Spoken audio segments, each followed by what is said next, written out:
मंच पे ये जिज्ञासा भेजी है कि नमः शिवाय का जप 108 बार क्यों किया जाता है और नमः शिवाय में ओम शब्द का प्रयोग क्यों नहीं हो रहा है शिव शिष्यों के द्वारा। ये सवाल मुझसे क्यों पूछते हैं? अपनी किताबों में देखिए, अपने शास्त्रों में देखिए, जो हमारे पास सही सही ग्रंथ उपलब्ध हैं उसमें भी इसके उत्तर हैं। कभी जानने की कोशिश हमने आपने नहीं की, इसीलिए नहीं पता है। बहुत पहले से ये हमारे यहाँ विधान बना हुआ है कि 108 बार मंत्रों का जप किया जाता है। इसका विज्ञान यह है कि एक बात समझने की कोशिश करिए, इस संसार में, पूरी सृष्टि में हर एक चीज समय और जगह से बंधी हुई है। चीज हुई यानी पात्र, मैं भी बंधा हूं जगह से और समय से। इस पूरी की पूरी सृष्टि में हर चीज, वो पेड़ हो, जीव हो, निर्जीव हो, आदमी हो, इस पूरी सृष्टि में हर एक वस्तु, हर एक सत्ता समय से और जगह से, स्थान से जुड़ी हुई है। और इसीलिए हम लोगों ने, आपने पढ़ा भी होगा कि चीजें स्थान काल पात्र के अनुरूप चलती हैं। चीजें स्थान काल, स्थान माने जगह, काल माने समय, पात्र माने हम आप। सारी चीजें स्थान काल और पात्र के अनुरूप चलती हैं। आपने भी देखा होगा, हमने भी देखा है। देखिए, मोटरसाइकिल से दो आदमी बेली रोड पर जा रहे हैं। मैं पटना कंट्रोल रूम का उन दिनों दंडाधिकारी था। कंट्रोल रूम में बैठा हुआ था। वायरलेस पर खबर आई कि एक स्कूटर वाला, संडे का दिन था, सचिवालय की ओर से आ रहा था। बेली रोड पर उसको धक्का लगा। पीछे जो आदमी था उसको कुछ नहीं हुआ, आगे वाला मर गया। जबकि जो धक्का लगा था वो पीछे से लगा था, पीछे वाले को मरना चाहिए था, कुछ नहीं हुआ उसको। यानी देखिए, उसकी मौत उस स्थान, पीछे वाले की मौत उस स्थान, उस समय से जुड़ी हुई थी, आगे वाले की नहीं जुड़ी थी। मैं एक घटना बतलाता हूं। मेरी पत्नी की एक सिस्टर थी, आसमान से बिजली गिरी, 18 साल की थी वो। उसकी गोद में 3 महीने का बच्चा था। पलामू के जंगल की बात है, आंखों देखी घटना मैं आपको सुना रहा हूं। गोद में 18 साल की लड़की के गोद में, हम समझते हैं 2-3 महीने का बच्चा था, बच्ची थी वो, उसकी अब शादी भी हो गई। आसमान से बिजली गिरती है। उस लड़की के दोनों सीने में 2 बड़े बड़े काले काले छेद हो गए। अब गोदी में बच्चा है, छेद बच्चे में होना चाहिए, नहीं हुआ।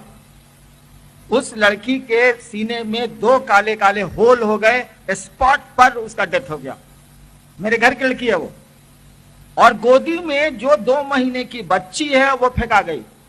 बारिश हो रही थी, पानी आंगन में इतना लगा हुआ था, सीमेंट का आंगन था, उसको कुछ नहीं हुआ, केवल थोड़े से बाल जल गए, कुछ नहीं हुआ उसको। जबकि होल हुआ था उस बच्चे को पार करके, उसको मरना चाहिए था, नहीं हुआ कुछ, मर गई वो लड़की। यानी हर एक चीजें स्थान और काल से जुड़ी हुई हैं, उसमें परिवर्तन करना आसान नहीं।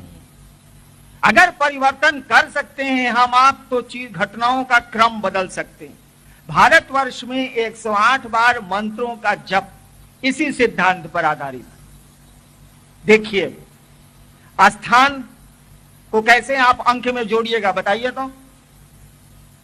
कोई स्थान जानने के लिए हम लोग दंडाधिकारी हैं, कोर्ट में वकील साहब से पूछते हैं कौन सी जगह पर बोल रहे हैं आपकी झगड़ा हुआ, तो वो बताएंगे उत्तर में ये है, पूरब में ये है, दक्षिण में ये है। यानी 4 दिशाएं, चौहद्दी किसी स्थान को बता देती है। दिशाएं तो 10 हैं, लेकिन मूल दिशाएं 4 ही हैं। बाकी कोणिक दिशाएं हैं, कोने से निकलती हैं। मूल दिशाएं 4 हैं। यानी किसी जगह की चौहद्दी आप बता दीजिए तो वो जगह तय हो जाएगी कि यही जगह है। यानी स्थान के लिए 4 अंक लिया गया, 4 लिया गया, 4। समय की गणना आज से बहुत पहले नक्षत्रों से होती थी, आज भी होती है। पंचांग जो निकलता है वो आपकी अंग्रेजी घड़ी से नहीं निकलता, पंचांग निकलता है नक्षत्रों से। 27 नक्षत्र हैं जो सूर्य के चारों ओर संचरण करती हैं। भारत का ज्योतिष यही है, समय पहले नक्षत्रों से निकाला जाता था, आज भी निकाला जाता है पंचांग में। यानी समय के लिए 27 लिया गया काल, और स्थान के लिए 4 लिया गया, चौहद्दी का 4, 4 दिशाओं का 4, 27 और 4 हो गया। मंत्र कौन जपेगा? हम जपेंगे, आप जपेंगे, पात्र जपेगा। यानी पात्र हो गया मंत्र का जप करता, यानी जप करने वाला। स्थान हो गया 4, समय हो गया 27। कहा कि जोड़ देते हैं 31 हो जाएगा। कहा नहीं, जोड़ नहीं सकते हो बाबू, 27 को 4 से और पात्र 1 से जोड़ दोगे, काम नहीं चलेगा, क्योंकि कोई भी कर्म फल सीधा नहीं चलता है।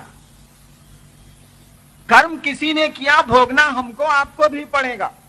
मैं अभी मर जाऊं, क्या आपके मन में जरा सा नहीं होगा, आदमिया तो ठीक है था, साला मर गया, यानी मरा मैं हूं, दुख आपको भी होगा।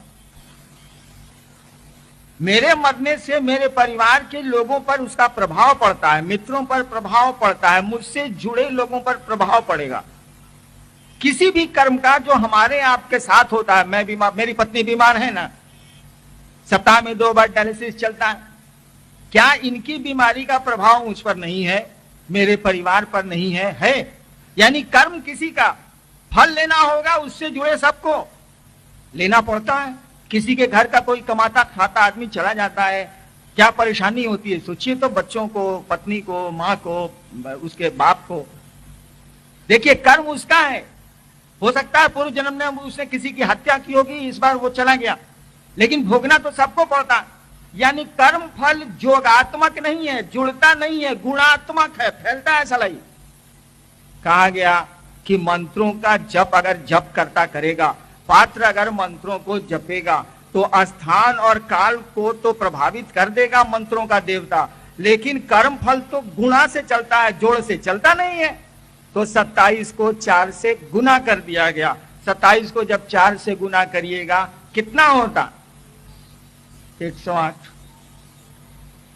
108 का विज्ञान यही है कि जप करता मंत्रों के जप से अपने स्थान, अपने काल को परिवर्तन कर सकेगा।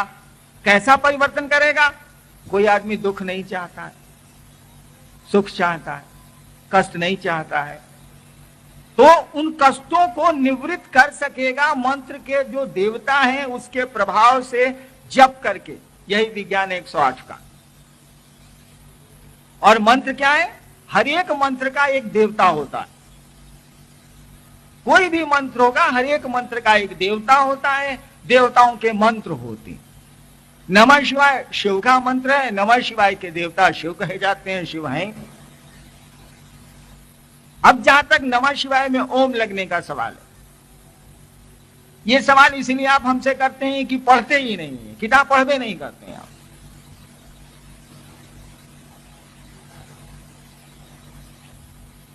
इतिहास का पन्ना उलटिएगा ना तो देखिएगा शिव की पूजा का इतिहास 13,000 साल पहले का हम लोगों को मिल रहा है, उसके पहले का नहीं मिलता। होगा लेकिन हम लोगों को पता नहीं। 13,000 साल 14,000 साल पहले का शिव की पूजा का हम लोगों को प्रमाण मिल जा रहा है, और ओम की पूजा का पहला प्रमाण हम लोगों को 7,000 साल पहले मिला। ओम कहां से आया है? इसकी शुरुआत सबसे पहले कहां हुई है? वेदों से हुई है, और हमारा सबसे पहला वेद है ऋग्वेद। ऋग्वेद ही हमारा सबसे पुराना साहित्य है। साहित्य में ऋग्वेद से पुराना कोई शास्त्र हम लोगों के पास नहीं है, कोई साहित्य हम लोगों के पास नहीं है। भारतवर्ष में सबसे पुरानी किताब अगर हमको आपको उपलब्ध है, वो है हमारा आपका ऋग्वेद। ऋग्वेद में दुनिया में पहली बार ओम शब्द का प्रयोग हमको आपको मिलता है। ऋग्वेद की पंक्तियां पढ़िए, ओम मधुवातारितायते मधु क्षरन्तु सिंधवा, ओम मधु ओम मधु ओम मधु ओम संगच्छध्वं संवद। ऋग्वेद की पंक्तियां आई है, यानी ऋग्वेद में ओम शब्द का प्रयोग सबसे पहले मिलता। नमः शिवाय ऋग्वेद से करीब करीब 7-8 हजार साल पहले का मंत्र है। पढ़ा तो नहीं जा सका है सिंधु घाटी के स्क्रिप्ट को, लेकिन शिव के मंत्र वेदों से बहुत पुराने, क्योंकि वेद का समय ही 7,000-6,000 साल पहले है। और यही कारण है कि जितने पढ़े लिखे लोग हैं, जिनको थोड़ी भी पकड़ है, वो ओम शब्द का प्रयोग किताबों में नमः शिवाय के साथ नहीं करते। गीता प्रेस गोरखपुर से किताब निकलती है, कि आपने देखा होगा शिवांक या शिव उपासना अंक, मोटी मोटी किताब पहले निकलती थी, है मेरे पास। उसके एक एक पन्ने को उलटिए आप, एक एक पन्ने पर लिखा हुआ है नमः शिवाय च नमः शिवाय, नमः शिवाय च नमः शिवाय, कहीं ओम का प्रयोग नहीं है। क्योंकि गीता प्रेस गोरखपुर में जो किताबें लिखते हैं लोग, वो जानते हैं कि ओम शब्द का प्रयोग नमः शिवाय में नहीं हुआ है, हुआ ही नहीं है। ओम बाद का मंत्र है, ठीक है, ये प्रणव वाच्य है, ब्रह्म वाच्य है। ओम कहा जाता है कि शिव का निराकार स्वरूप है ओम, और साकार स्वरूप है नमः शिवाय, शास्त्र कहते हैं, किताबें कहते हैं। लेकिन नमः शिवाय पंचाक्षर है, इसीलिए आदि शंकराचार्य नमः शिवाय की स्तुति लिखते हैं, नागेंद्र हाराय से शुरू करते हैं, नागेंद्र हाराय त्रिलोचनाय। मुझको तो संस्कृत आती नहीं, आपको ज्यादा आती है। शंकराचार्य ओम से नहीं शुरू करते हैं। नमः शिवाय की स्तुति जो लिख रहे हैं, आपने देखा होगा किताबों में, वो भजन की जो किताबें हैं या स्तोत्र की जो किताबें हैं उनमें है। शंकराचार्य शुरू करते हैं नागेंद्र हाराय त्रिलोचनाय, मैं 9 से शुरू करते हैं, ओम से नहीं शुरू करते हैं। वैसे इसका विज्ञान, मंत्रों के विज्ञान पर जब आप जाइएगा तो स्पष्ट होगा। ये तो किताब की बात हुई, इतिहास की बात हुई, लेकिन मूल बात ये नहीं है। मूल बात है कि जो मंत्र सांस पे चढ़ते हैं उनमें ओम का प्रयोग नहीं होता। इसका अर्थ ऐसा नहीं समझ लीजिएगा कि नमः शिवाय में ओम का प्रयोग होता ही नहीं है, ऐसा नहीं है।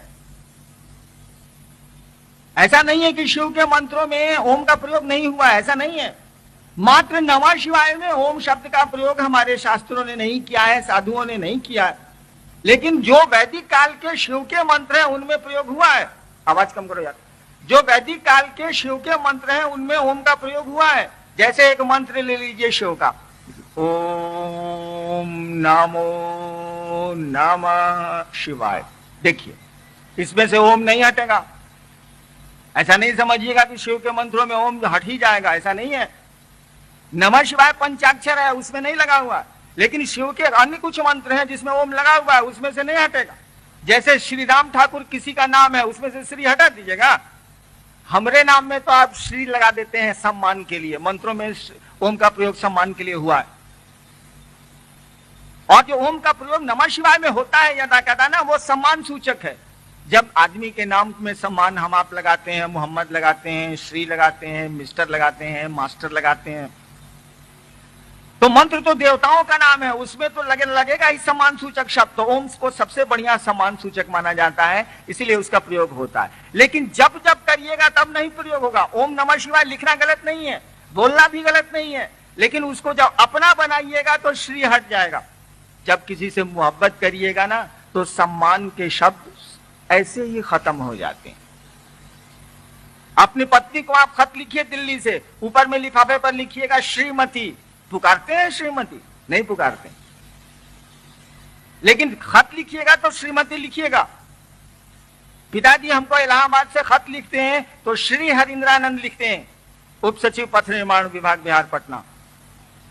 क्या बाबूजी को आने दीजिए, आ रहे हैं 28 तारीख को, 26 तारीख को, हमको पुकारेंगे श्री हरिंद्रानंद जी इधर आइए, 4 जूता मारेंगे। यानी थर्ड पर्सन में सम्मान लगेगा, लेकिन फर्स्ट सेकंड पर्सन में सम्मान के शब्द आपस में नजदीकी रिश्ते में हटा दिए जाते हैं। तो ओम नमः शिवाय लिखा जा सकता, खूब मजे में बोला जा सकता है, लेकिन जब उसको अपना बनाइएगा, जब उसको मंत्र के रूप में प्रयोग करिएगा, तो उस मंत्र में ओम का प्रयोग शास्त्रों में भी नहीं है।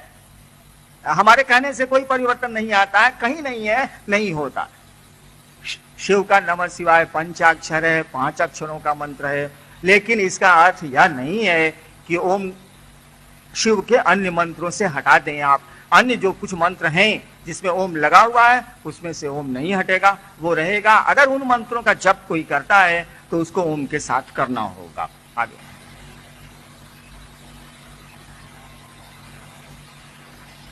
श्री राजा कुमार आरा से इन्होंने लिखा है कि आप कहते हैं कि डायरेक्ट शिव को अपना गुरु बना सकते हैं, तो क्या आप डायरेक्ट 33,000 वोल्ट अपने घर में लाइन में क्यों नहीं लिए, 220 वोल्ट क्यों लिए हैं? क्या राम को पता नहीं था कि शिव गुरु है? अगर था तो शारीरिक गुरु से क्यों नहीं ज्ञान प्राप्त किए? भगवान शनि ने बृहस्पति भगवान को अपना गुरु बनाए, डायरेक्ट शिव गुरु से क्यों नहीं जुड़े?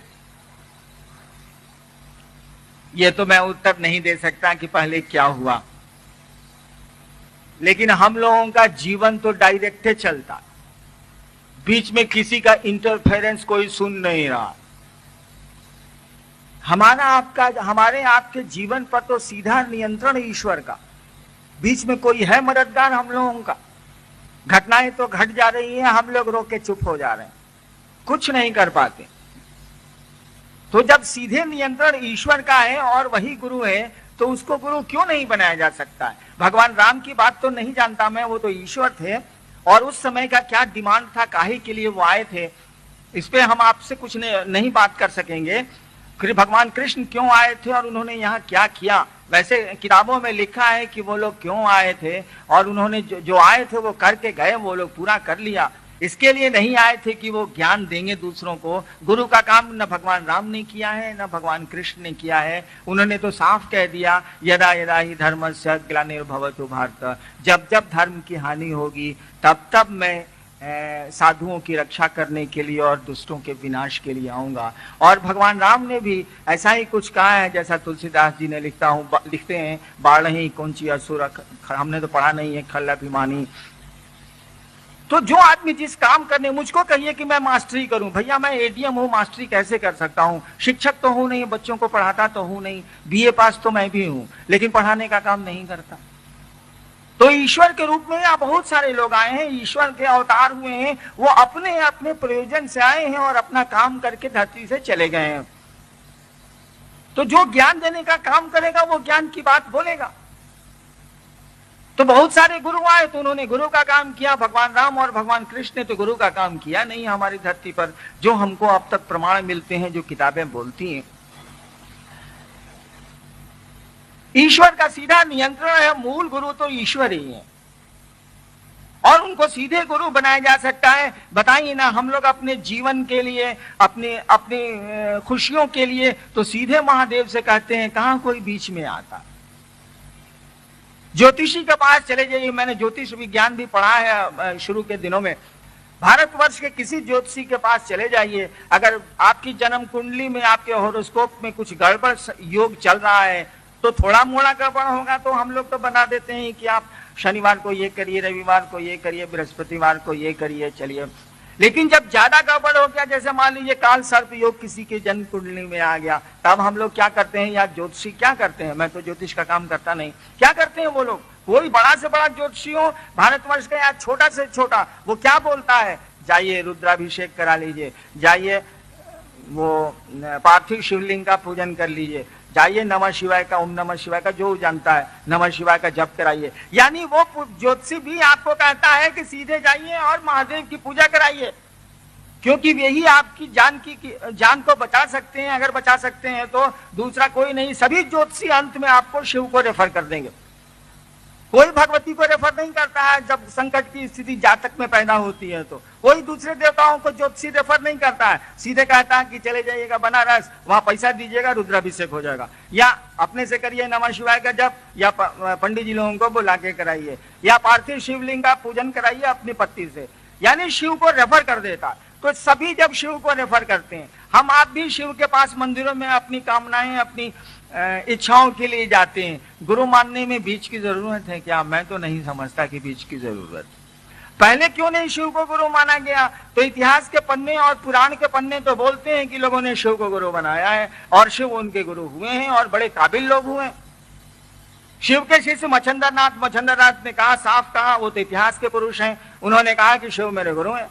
मच्छंद्रनाथ के शिष्य थे गोरक्षनाथ, वो कहते थे कि शिव मेरे पितामह गुरु हैं, यानी गुरु के गुरु हैं। शिव के शिष्य हुए हैं, उन्हीं के समकालीन थे जालंधरनाथ। दक्षिण भारत में अपर हुए हैं शिव के शिष्य, मणिवासकर हुए हैं, तिरुमूलर हुए हैं। ऐसा कुछ भी नहीं है। और सोचिए तो जब सृष्टि बनी होगी तब कौन सा आदमी गुरु बना होगा? कहा जाता है वेद तो ईश्वर की वाणी है। देखिए वेद के बारे में कहा जाता है ये ईश्वर की वाणी है, यानी ईश्वर ने कहा है, वो आदमी की बोली नहीं कही जाती है। कहा जाता है वेद ईश्वर की वाणी। यानी डायरेक्ट तो चीजें आपको मिलती ही हैं, बाद में ना लोग बीच में आए हैं। शुरू में तो वही ईश्वर था और लोग थे, उसी से ज्ञान लोगों ने लिया होगा। कोई आदमी तो बीच में आया तो बाद में आया। इसलिए शिव तो गुरु डायरेक्ट खूब मजे में हो सकते हैं। और वोल्टेज का जहां तक सवाल है, डायरेक्ट वोल्टेज तो हम लोगों को मिल रहा है तभी न जिंदा है। वोल्टेज वहां कट जाता है, करंट कट जाता है, सांस बंद हो जाती है, कोई नियंत्रण तो हमारा आपका नहीं है।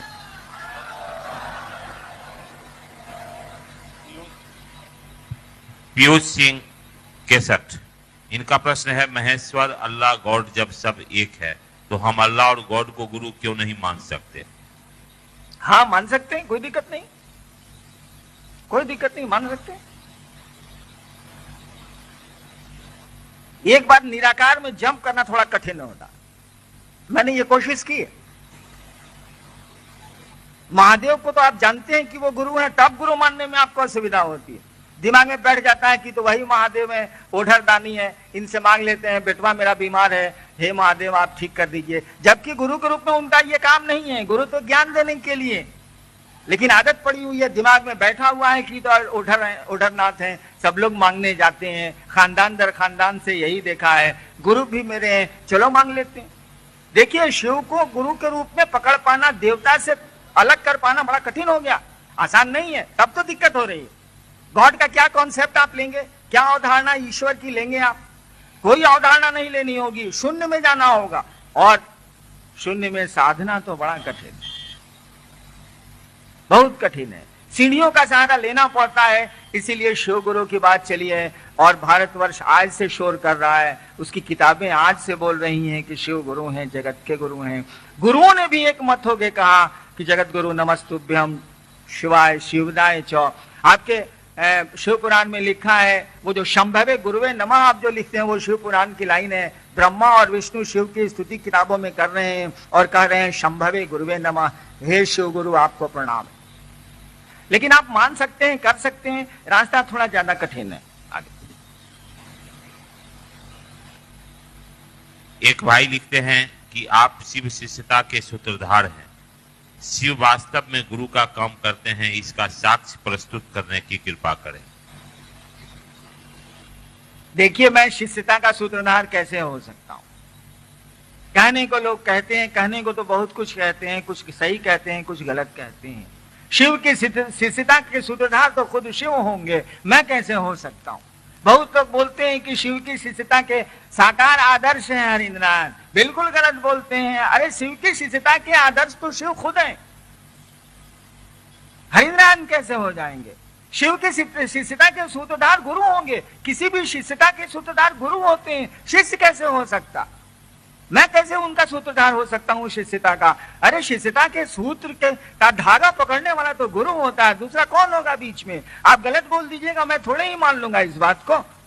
मैं सूत्रधार नहीं हूं, शिष्यता के सूत्रधार खुद शिव ही हैं। कोई भी गुरु तो किसी भी शिष्यता की बात करिएगा, दूसरे गुरुओं की भी, तो शिष्यता के सूत्रधार गुरु खुद होते हैं। और शिष्यता का साकार आदर्श हरिंद्रनाथ जैसा थर्ड क्लास आदमी कैसे हो जाएगा? नहीं संभव है।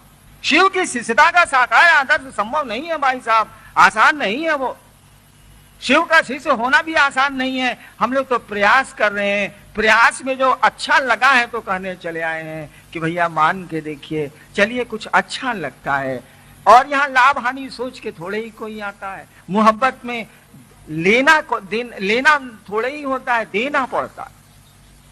आप भक्ति करें तो जरा, किसी की भक्ति करें तो, भक्ति क्या है आपको तो हमसे बढ़िया मालूम है। भक्ति किसको कहते हैं? अरे भक्ति प्रेम को कहते हैं। पूजा क्या है? पूजा प्रेम है और कुछ नहीं है। वो लैला ने मजनू से प्रेम किया था, वो मीरा ने कृष्ण से प्रेम किया था, वो खुदा से मंसूर ने इश्क किया था, वही प्रेम है और क्या। लेकिन हमारे यहाँ भाषा का नियम है कि बच्चों से प्रेम करिएगा तो लिखा जाएगा, बोला जाएगा स्नेह, बराबर में प्रेम करिएगा तो बोला जाएगा प्रेम, और बड़ों से प्रेम करिएगा तो कहा जाएगा श्रद्धा, और देवताओं से ईश्वर से प्रेम करिएगा तो शब्द का इस्तेमाल होगा भक्ति। चीज तो सब एक के। मीरा रानी दीवानी कहने लगी, वो तो गली गली हरि गुण गाने लगी। धरती के प्रेम में भी ऐसा होता है, लौकिक प्रेम में भी ऐसा होता। मंसूर के साथ भी वही स्थिति थी। मीरा के साथ भी वही स्थिति है। प्रेम दीवानापन पैदा करता है, वो खुदा से हो या आदमी से हो, यही है भक्ति। और प्रेम में आप देते हैं कि लेते हैं, जरा हमको समझाइए तो। किसी से प्रेम करिएगा, आप अपने बच्चे से प्रेम करते हैं। एक आदमी है जो अपने बीवी और बच्चों से प्रेम करता, उसको 2 रोटी मिली है 2 दिन भूखे रहने के बाद, या 3 रोटी मिली है आज खाने को 2 दिनों के बाद, वो घर लेके जाता है। तो उसके 2 बच्चे हैं, 1 पत्नी है। वो जाके घर में कहेगा, लो तुम लोग 1-1 रोटी खा लो, 3 रोटी है, हम भर पेट खा के आए। बोलेगा वो, क्यों? कि वो बच्चे और बीवी से प्रेम करता है। वो भूखा रह जाएगा लेकिन वो भोजन उसको करा देगा, अपने फटा कपड़ा पहन के रह जाएगा, लेकिन बच्चे और पत्नी के लिए जैसे व्यवस्था होगी पहले उसकी व्यवस्था करेगा, क्योंकि प्रेम करता है वो। और जो लोग अपने बच्चों को प्रेम नहीं करते हैं, वो हत्याएं करते हैं कि नहीं करते हैं? अभी हाल 15 साल पहले एक पिता ने अपने दोनों बच्चों की हत्या की थी। रांची हाईकोर्ट में केस चला था कि नहीं चला था, और सजा हुई थी कि नहीं हुई? यानी प्रेम में देना पड़ता है, वहां लेने जैसा कुछ नहीं है। हर जगह जहां भी आप मोहब्बत करेंगे आपको देने का मन करेगा। तेरे सुख तेरे दुख अब मेरे, मेरे सुख अब तेरे, यानी मेरा सुख अब तेरा है और तेरा दुख अब मेरा है। और जानते हैं, शिव का नाम एक हर है, भगवान का नाम एक हरि है। यह शब्द कहां से प्रयोग हुआ है? हम लोग नहीं बोलते हैं हर हर महादेव, चाहे हम लोग बोलते हैं हरि माने भगवान विष्णु। ये दोनों शब्द के अर्थ क्या है? हरि का किस शब्द से बना है? हरि माने हरण करने वाला, चोरी करने वाला। क्या चुराते हैं परमात्मा? क्या हर भगवान महादेव चुरा लेते हैं? क्या भगवान विष्णु आपसे चुराते हैं? उनको क्यों हर और हरि कहा जाता है? हरण क्यों करते हैं वो? इसीलिए कि उनको कहा जाता है ना कि आप उनसे मोहब्बत करिएगा, आप उनको अपना बनाइएगा, तो अपने दुख तो अपने ईश्वर को दीजिएगा नहीं, अपने भगवान को दीजिएगा नहीं, उसके दुख मांगिएगा। लेकिन वो भी तो आपसे मोहब्बत करता है, इसीलिए। और जब आप उसको दुख नहीं दीजिएगा तो उस भगवान को आपके दुख को चुराना पड़ता है। वो चुराते हैं अपने भक्त से, अपने प्रेमी से उसके दुख को। कौन सा दुख? जन्म जन्म के चक्र का दुख, बंधनों का दुख वो चुराते हैं। इसीलिए उनका नाम हरि है, इसीलिए उनका नाम हर है। और इसीलिए चैतन्य महाप्रभु कहा करते थे कीर्तनिया हरि। चैतन्य महाप्रभु कहा करते थे भगवान कृष्ण के बारे में कीर्तनिया हरि, यानी हरि जो है वो कीर्तन में है। क्यों? कीर्तन करते करते करते करते वो भक्त भूल गया अपने अस्तित्व के बारे में, और वो जो भगवान है जब ये खो गया अपने में, इसको कुछ याद नहीं है, कुछ शुद्ध नहीं है, तो वो भगवान इसके दुख को चुरा लेंगे। इसीलिए कहा जाता है कीर्तनिया हरि। भगवान को कीर्तन में मन लगता है और सत्संग में मन लगता है, क्योंकि सत्संग में लोग अपने को भुला जाते हैं, कीर्तन में भुला जाते हैं, और वो परमात्मा लोगों के दुख को चुरा लेता है। क्योंकि आप दीजिएगा नहीं, जिसको प्रेम करते हैं उसको दुख तो दीजिएगा नहीं, और सुविधाएं तो उसको दीजिएगा नहीं, बल्कि उसकी लीजिएगा। ठीक वही गुरु शिष्य का भी रिश्ता है, ये भी प्रेम और मोहब्बत का रिश्ता है। लाचारी है, हम लोगों को जरूरत होती है। अब दिन भर महादेव गुरु शिव गुरु की बात करते हैं तो किससे अपने दुख कहें, किससे अपनी आवश्यकता कहें? लाचारी होती है कहने की। लेकिन मन जैसे जैसे समझने लगता है कि अरे वो समझते हैं सब कुछ, उनको क्यों दुख दें हम, धीरे धीरे हम आप उनको कहना छोड़ देते हैं। कहते हैं कि तू जैसन चाहता रहो वैसन ठीक है बा, हम का बोली तरह के। हम लोग बोलते हैं ऐसा। धीरे धीरे आप गुरु को भी अपना दुख नहीं दीजिएगा, कहिएगा कि सरकार आपको कोई दुख है तो बोल दीजिए। अरे हमको क्या है, सांस चल रही है तो जिंदा है, सांस पता नहीं कब बंद हो जाएगी और लोग कहेंगे मर गया। आगे मात्र 3 सूत्र ही शिव शिष्यों को आदेशित है, परंतु किसी भी जिले के एक एक गांव में अध्यक्ष, कोषाध्यक्ष इत्यादि पद का कुछ गुरु भाइयों द्वारा नियुक्त किया जाता है। ये गांव-गांव में अध्यक्ष अपनी मनमानी करते हैं और जिन्होंने उन्हें नियुक्त किया है उसके द्वारा पद का सामाजिक प्रलोभन प्राप्त कर शिव शिष्यता के कार्य में अंधकारपूर्ण स्थिति उत्पन्न करते हैं। तो क्या एक शिव शिष्य स्वतंत्र है सभी गांव के अध्यक्षों के अनेक गलत बातों का पालन करे जो कि आध्यात्म के राह में बिल्कुल गलत होगा, या मात्र 3 सूत्र का ही पालन करे? बिल्कुल नहीं। देखिए, 2 चीजें, एक व्यवस्था जनित है, एक आध्यात्म जनित। जैसे व्यवस्था जनित बात मैं आपको बताता हूं। मैं अभी आपके बीच में चला जाऊं, आप मुझको चलने देंगे? नहीं चलने दे। कोई गोड़ छुएगा, कोई कुछ करेगा, कोई कुछ करेगा, लाख समझाता हूं कोई नहीं मानेगा। अब व्यवस्था का दोष है कि साले हरिंद्रानंद चिड़िया घर की तरह पिंजड़ा में आते हैं, उधर बैठते हैं और उधर कि आप मेरे भाई हैं, मेरे दर्द, मैं आपका दर्द समझता हूं और मुझको दर्द है आपके लिए और मैं शीशा नहीं उतार सकता। सोचिए, ये व्यवस्था का दोष है। मैं कुछ नहीं कर सकता, चाहता हूं ऐसा ना। हम लोग सचिवालय में रहते हैं और चपरासी सामने प्रणाम करता है तो हम लोग शीशा उतार देते हैं, एसी चलता रहता है, हम लोग शीशा उतार देते हैं कि असभ्यता है। सचिवालय में मैं उतार देता हूं, चपरासी जब पनबट्टा और पानी लेके शाम में 6:30-5 बजे जब आता है गाड़ी में रखने के लिए तो प्रणाम करता है, मैं शीशा उतार देता हूं, एसी चलता रहता है गाड़ी का, कि सामने खड़ा है प्रणाम कर रहा है या हमारा पीए है, मैं ऐसे प्रणाम का जवाब देता हूं शीशा उतार के। इतना कि मेरे आप सब कुछ हैं, मेरी फुलवारी के फूल हैं आप, और मैं शीशा चढ़ा के आपके सामने से गुजरता हूं।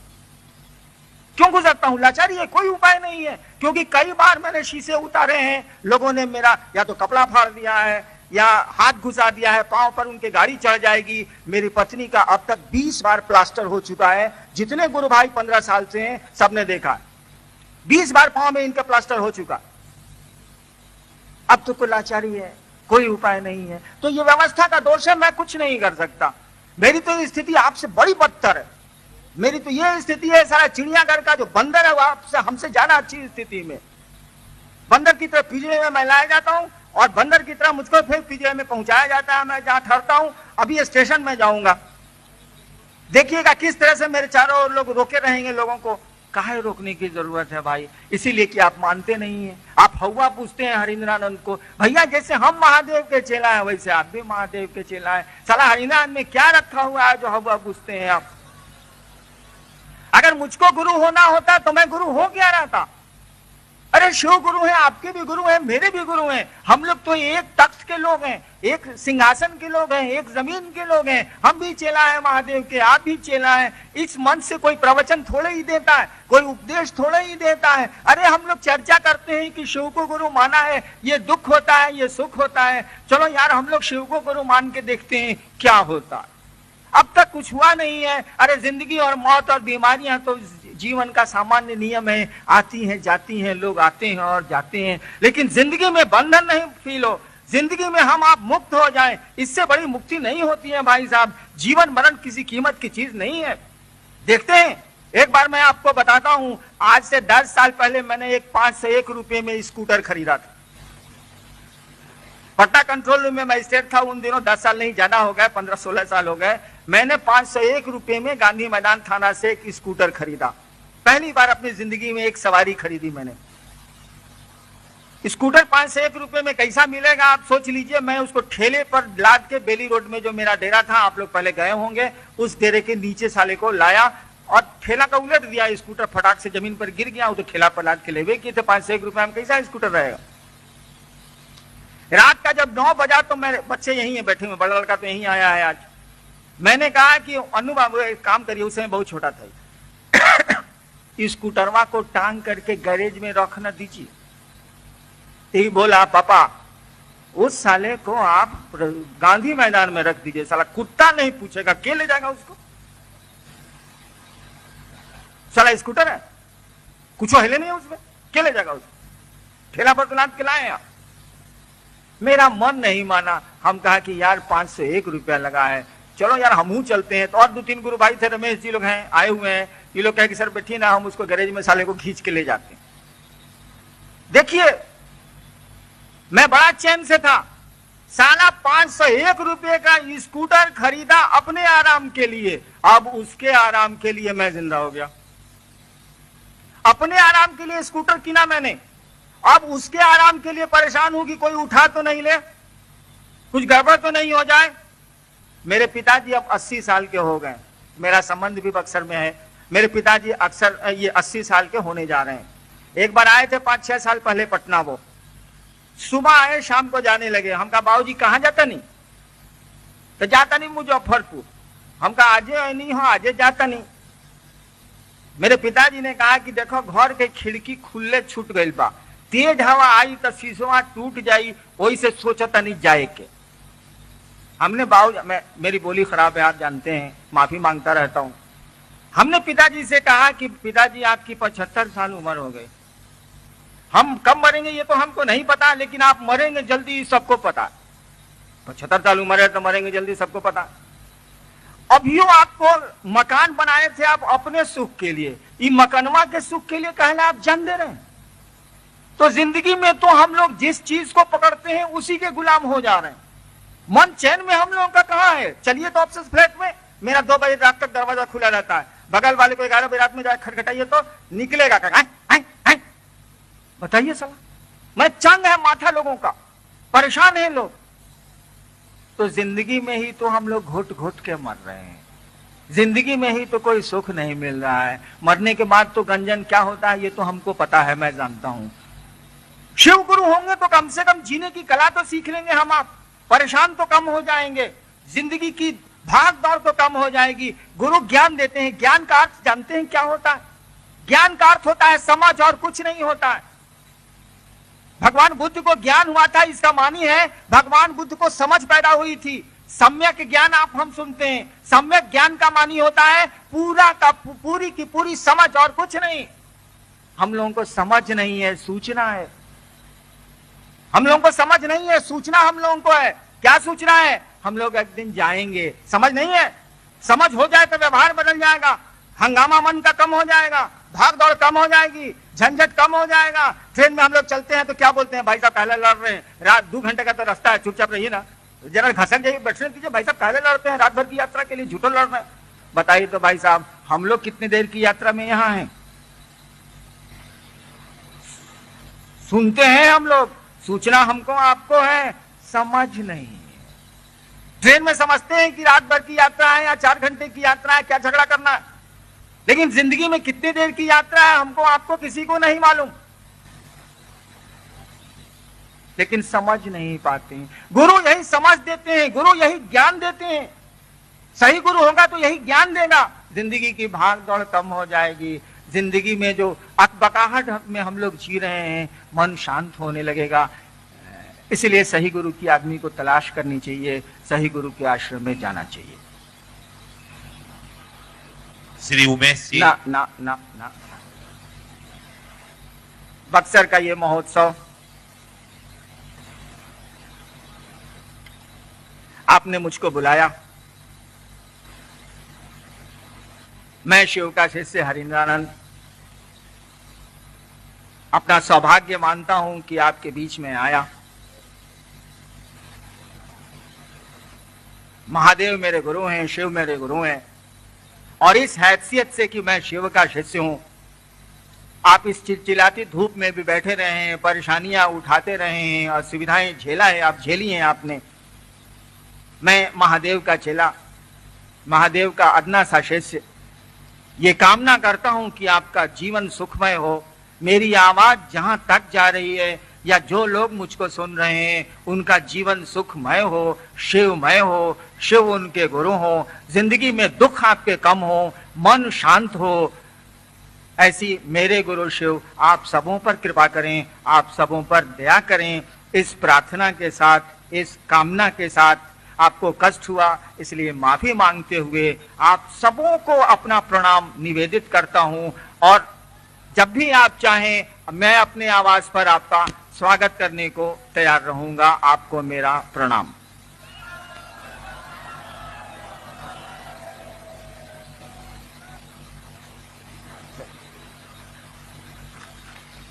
उद्घोषक ने एक आदेश दिया है कि मैं बहुत सारे नाम घोषणा के लिए आ गए हैं, पढ़े नहीं जा सकते हैं, इसीलिए मैं घोषणा कर दूं। मैं हरिंद्रानंद शिव शिष्य, जो भी जिन लोगों ने भी अपने नाम शिव को गुरु मानने के निमित्त भेजे हैं, या जो लोग शिव को गुरु मानने का मन बनाए हुए हैं और अपना नाम नहीं भेज सके हैं, उन सारे लोगों के नाम अंतरिक्ष में संप्रेषित करता हूं और अंतरिक्ष को ये कहता हूं, ये निर्देश देता हूं कि शिव को गुरु मानने वालों में इनका नाम वो दर्ज कर ले।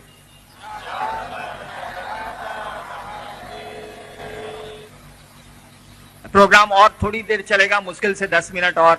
आप शांत चित्त निकलेंगे। देखिए आपके गुरु शिव हैं, और गोरखनाथ ने बड़ा सुंदर कहा था एक बार कि वो हब की न बोली वो, ठब की न चली वो, धीरे धरी वो पाँव।